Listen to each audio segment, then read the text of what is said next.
Tak, vítajte v 4. epizóde nášho krásneho podcastu a dneska sa budeme rozprávať o vzťahoch v biznise.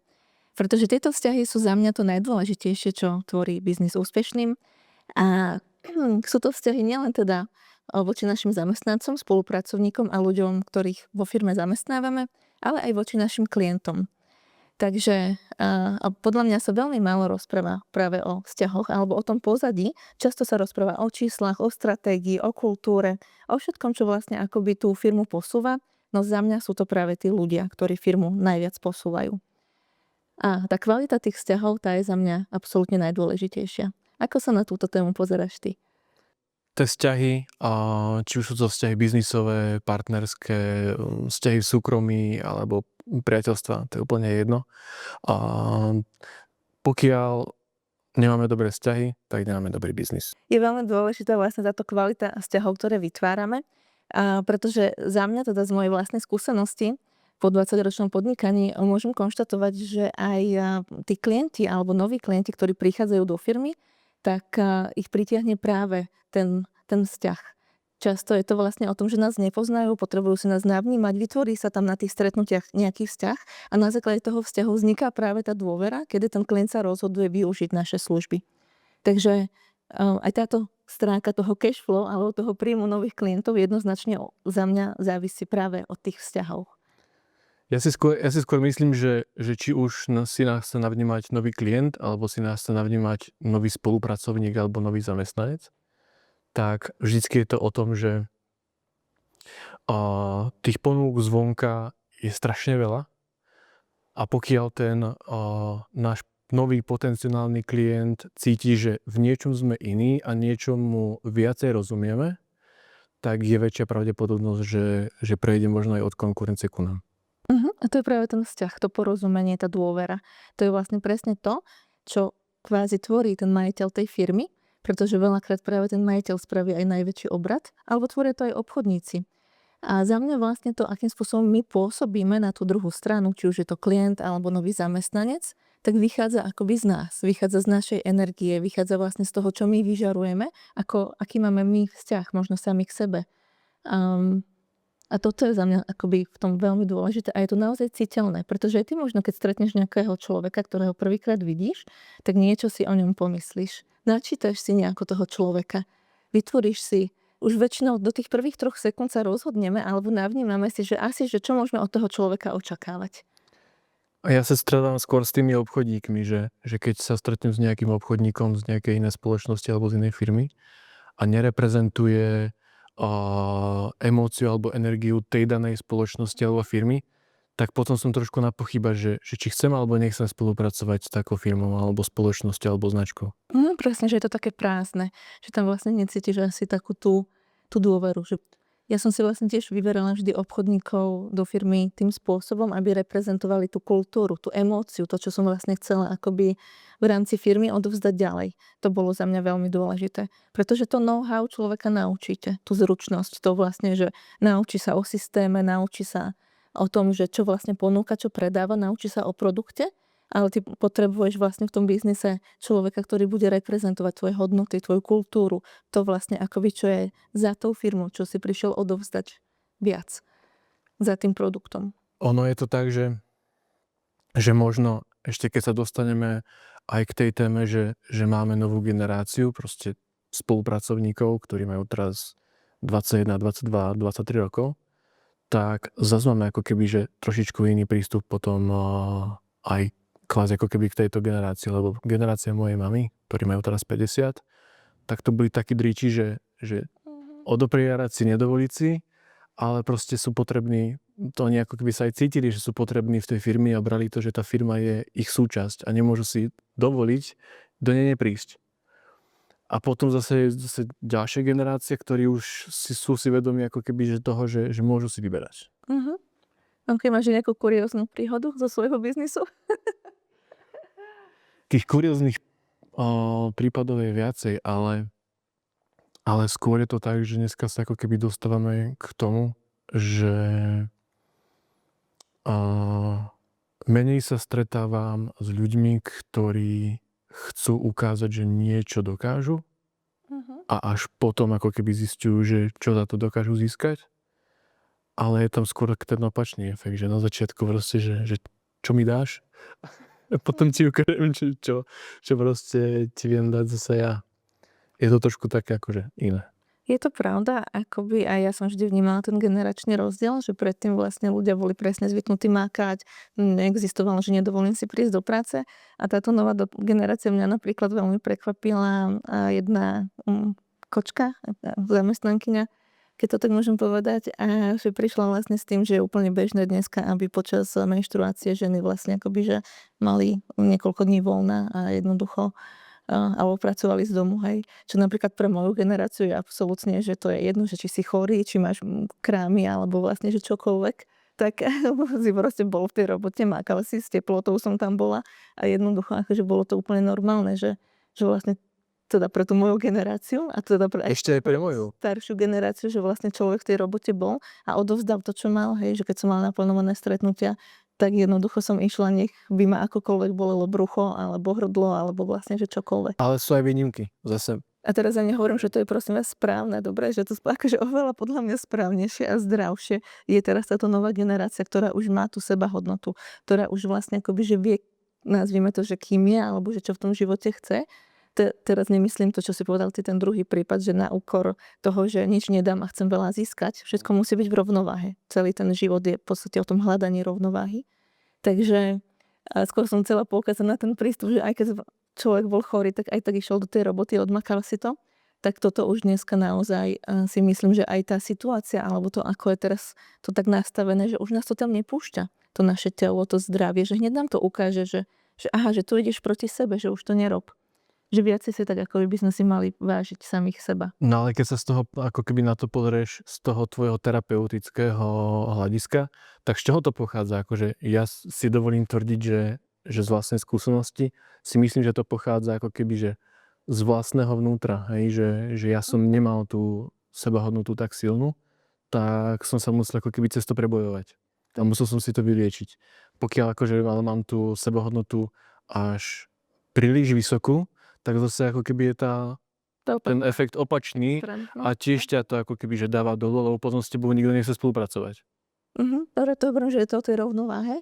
A áno, vychádza to vždy vlastne z tých limitov alebo limitujúcich presvedčení, ktoré sme získali ako deti v rodine. A najčastejšie je to presne z tej nedostatočnej sebahodnoty. Máme väčšinou dva prípady. Vieš, že keď napríklad chlapec sa zle učil v škole, alebo dievča, to je jedno, teraz aby sme to nepovedali, keď sa dieťa učilo zle v škole a prišiel rodič a povedal mu, že ty nikdy nič nedokážeš, z teba nikdy nič nebude, pozri sa, proste nevieš sa ani poriadne naučiť. A s týmto sa najčastejšie stretávame v terapiách. To normálne, že skoro každý podnikateľ má takéto ponižovanie niekde na počiatku, kde vlastne potom vznikajú dve možnosti. Buď si to ten človek zoberie za svoje a naozaj v tomto poníženom stave akoby ostáva, priťahuje si znova tie poníženia a život mu to stále ukazuje týmto spôsobom, aby si to vyriešil. A vtedy sa mu až tak nedarí, nezarobí toľko a tak ďalej. Alebo druhý typ, a to už sú potom veľakrát tí podnikatelia úspešní, ktorí za mnou chodia na terapie alebo na mentoringy, tak ty presne idú naopak do toho, a ja ti ukážem a ja to dokážem. A postavia sa do toho rebelstva a vlastne tú energiu toho rodiča, toho poníženia vlastne pretransformujú na to, aby tam získali tú silu a aby naopak vytvorili niečo veľmi úspešné. Lenže pozor, je tam nezdravý koreň. A vlastne z tohto nezdravého koreňa aj tak potom ten úspech si ten človek nevie dobre užiť. Hej, ale keď máš zase ako keby, že ten nezdravý koreň v tom, že ako sa vraví, že aj ten diamant vzniká pod tlakom, to si proste asi zažila aj ty. Tak zase keď si v istom bode toho života, že už si zažila nejaký úspech a začneš si uvedomovať aj tie svoje vnútorné boliestky alebo tých démonov, tak potom zase ako keby, že ideš zase ďalej a zase si to ako keby, že liečíš a zase proste sa dostávaš do iného výsledku. A tým pádom proste môžeš mať aj jedno aj druhé, hej, že len si to treba ako keby uvedomiť v správnom čase. Ja som napríklad mal aj to, že som si neuvedomoval ako keby, že svoju hodnotu dostatočne vysokú a tým pádom som si nedovolil ako keby, že povedal som si, že za rok proste zarobím, čo ja viem, že 100 000. Ale keď som už bol na tom leveli, tak som sa do toho dostal, že no a čo teraz? Hej, že zase som musel ako keby hľadať, že a kde teraz ďalej, ale už som si nedovolil ako keby, že užiť kvázi ten úspech a zase som šiel ako keby do ďalšieho projektu. Čo nie je tiež úplne správne, lebo keď si ten úspech neužijeme, nejakým spôsobom sa neodmeníme alebo proste nedáme si kúsok voľna, tak nás to proste zožere vlastne ten náš vlastný úspech. No tuto vlastne je pekne vidieť akoby na tom, čo si popísal to, že keď človek nemá ten zámer čistý, alebo že keď ten zámer toho, prečo chceš stále viac, vychádza z zranenia, to znamená z toho, čo sme zažili v detstve, z nejakého limitujúceho presvedčenia, tak práve preto a vtedy si to akoby, že nevieš užiť, alebo nevieš sa za to odmeniť. Už zase potrebuješ niečo ďalšie, aby si dokázal, že si dosť. A práve preto je krásne, že keď naozaj ten človek na sebe pracuje, dokáže si tieto všetky veci vyliečiť a potom je tam čistý zámer. Už to robíš úplne z iného miesta. Už to robíš napríklad preto, aby tento svet bol krajšie miesto, že chceš pomôcť tým ľuďom, chceš im ukázať vlastne niečo, čo možno doteraz pre nich nebolo možné. A z tejto čistoty vlastne tvoríš niečo úplne iné a potom si to vieš aj úplne inak užiť. Jasné, a hlavne Si každý ten moment. ja som bol ako keby, že vychovávaný detkom, ktorý mi furt proste hovoril, že keď sa nebudeš dobre učiť, budeš proste chodiť pás kozy. To bola jeho hláška, hej, že proste, alebo otec mi dal proste častokrát, on bol, že mám super otca, akože dali mi, že všetko, čo mohli, všetko, čo mi videli na očiach, ale videl som na nich, že oni si veľa nedovolia.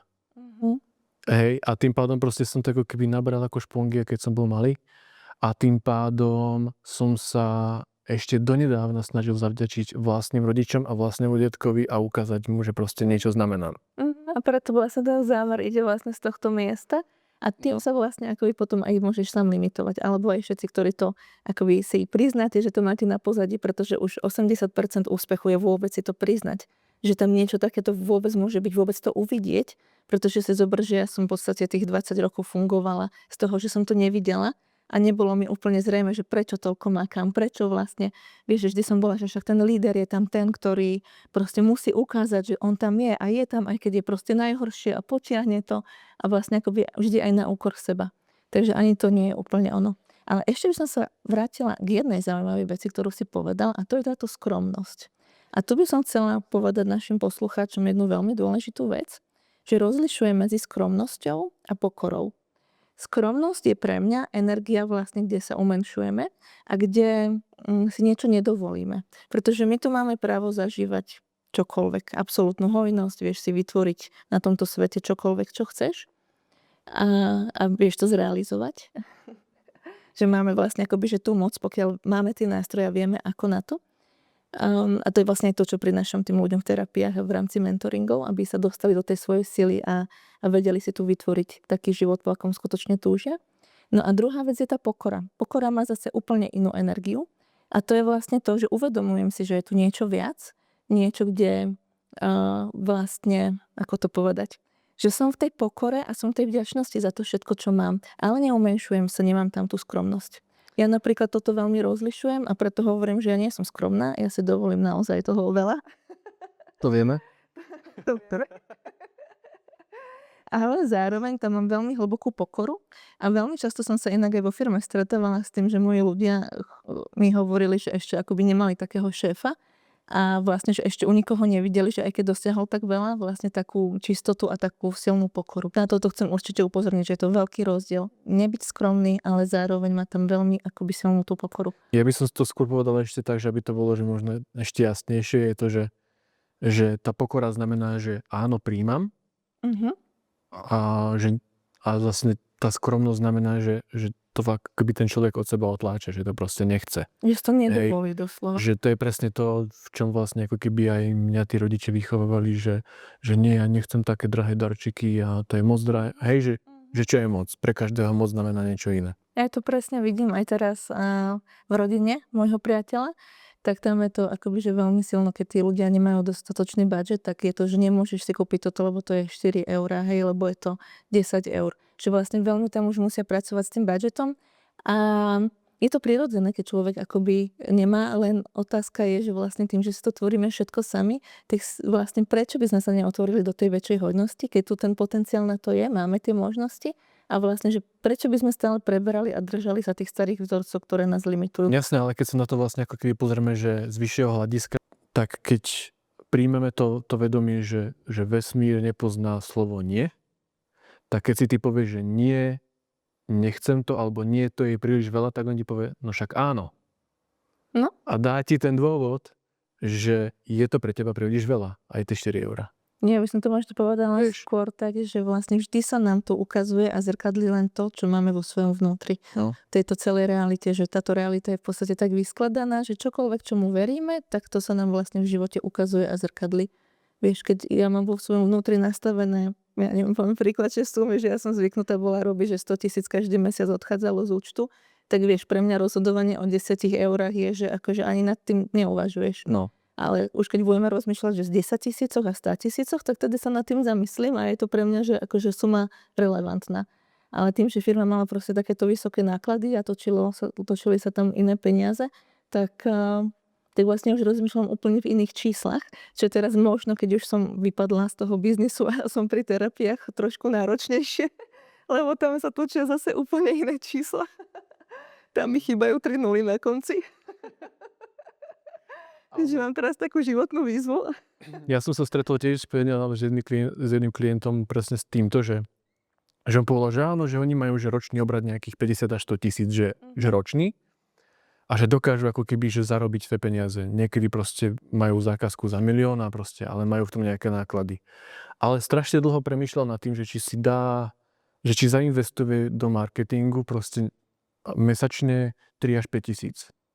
Čo je uvažovanie o niečom, čo ti môže priniesť, za tých 5 000 môžeš mať ďalších 50 000. Proste príjem.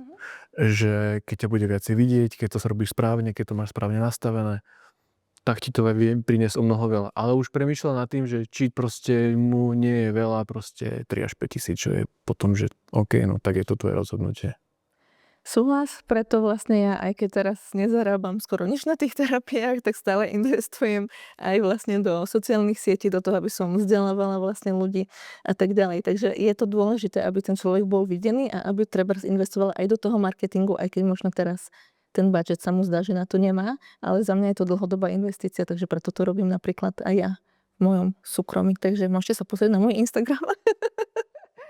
Dobre, poďme ďalej. Ja by som vám ešte chcela zdieľať jednu dôležitú vec, ktorú som za tých 20 rokov zistila. A to je vlastne to, že je veľmi potrebné mať v rovnováhe, čo sa týka vlastne tých vzťahov vo firme. Pretože ja som bola vo firme príliš tá, ktorá bola príliš dobrá, príliš ľudská, každému vyšla v ústretí. A keď to máme naklonené, že zase tam nie sme v rovnováhe, ale sme že príliš na tejto jednej strane, tak tiež to nie úplne funguje, pretože potom časom tí ľudia zistia, že si môžu robiť, čo chcú, že všetko sa im prepáči. A stretla som sa s tým vlastne vo veľa firmách, keď som aj počúvala potom niektorých ľudí, hej, že presne, že šéf bol takýto a potom tam vznikal chaos. Potom tam vznikalo vlastne to, že tí ľudia nerobili, čo mali, lebo vedeli, že ten šéf si nedupne a proste nemusia, hej. Alebo napríklad aj v lekárskej branži. Bežne, že no tak alebo není dosť lekárov. Ja som to mala podobné. Není dosť programátorov. No akože áno, není, ale to neznamená, že ten človek si môže robiť, čo chce. Takže vlastne to veľmi dôležité je akoby to držať to v tej rovnováhe, že pozerám sa aj na výsledky, ale zároveň mám ten ľudský a empatický prístup. A napríklad aj vždy, keď kolegovia mali nejaký problém, či už súkromný, alebo zdravotný, alebo niečo sa dialo, vždy ako firma sme tam boli pre nich a ja teda osobne, ale aj ako firma vždy sme ich podržali, podporili a vlastne pomohli im prekonať toto náročné obdobie. To je tá ľudskosť, že som ich vypočula, že som mala otvorené dvere, keď niekto potreboval, mohol mi rozprávať aj súkromné veci, bola som tam pre ňoho. A zároveň ale bolo potrebné vlastne akoby pozerať aj na ten výkon, na tie čísla, aby boli dodržané termíny pre klientov a na všetko. Čiže tá rovnováha v tomto je že extrémne, extrémne dôležitá. No je to tak a hlavne ja to viem aj z toho, keď sa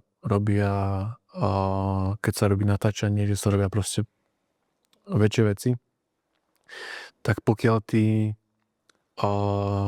ľudia všetci, ako je kameraman, strihač, proste každý jeden proste z týmu, alebo je to hodzaj maskérka, tak pokiaľ vedia, že ti môžu skakať po hlave, tak veľakrát tie veci neskončia tak, ako skončiť majú, alebo ako boli na pláne, alebo ako boli slúbení klientovi a to nechceš. Hej, že proste nejaká tá ako keby istá dávka alebo istá hranica musí byť A pokiaľ tí ľudia vedia, že áno, že on ma síce vypočuje, podrží, proste môže mu povedať, že skoro čokoľvek, ale má voči tebe ako šéfovi nejaký rešpekt, tak to je o mnoho lepšie, ako keď proste ti bude skakať po hlave a nakoniec ho tak budeš musieť vyhodiť. Presne tak. A s týmto som sa inak často stretávala vo firmách alebo aj pri tých mentoringoch. Alebo len tak, že na rôznych konferenciách, keď mi ľudia rozprávali ich životné príbehy, tak akože toto bolo veľmi časté. A preto, ak chcete, tak dá sa to vyriešiť, pretože opäť je to iba nejaký vnútorný program, nejaké zranenie, ktoré vám neumožňuje ísť do tej sily, alebo postaviť sa vlastne akoby do tej sily, do tej pevnosti v tej firme a povedať si, že aj toto vlastne je dôležité, aj ten výsledok, aj tie termíny. A teda nebyť len ten, áno, že nechať si skakať po hlave, to si veľmi pekne povedal. Hej, alebo to je rozdiel medzi šéfom a lídrom. Šéfovi môže skakať po hlave, lebo on si to proste kvázi sám vytvoril. Hej, nechal si skakať po hlave, tak mu skáč po hlave. Ale ten líder si nechá skakať po hlave vlastne a tí ľudia mu nemajú ani prečo skakať po hlave, lebo dostanú všetko, čo chceli, majú už proste výplaty na čas, všetko sa proste plní tak, ako má byť, čísla proste sedia, klienti sú spokojní, tak potom dostanú proste, či už sú to prémie, alebo jednoducho dostanú nejaký darček na konci roka, alebo jednoducho nejaký vianočný večerok a všetci sú spokojní. Tak. A líder je teda za mňa určite teda o tom, že má ten prirodzený rešpekt, má tú prirodzenú autoritu a šéf je často veľakrát iba šéf z pozície. Dostal pozíciu, ale nie je prirodzene rešpektovaný, alebo nie je to prirodzenou autoritou pre tých ľudí.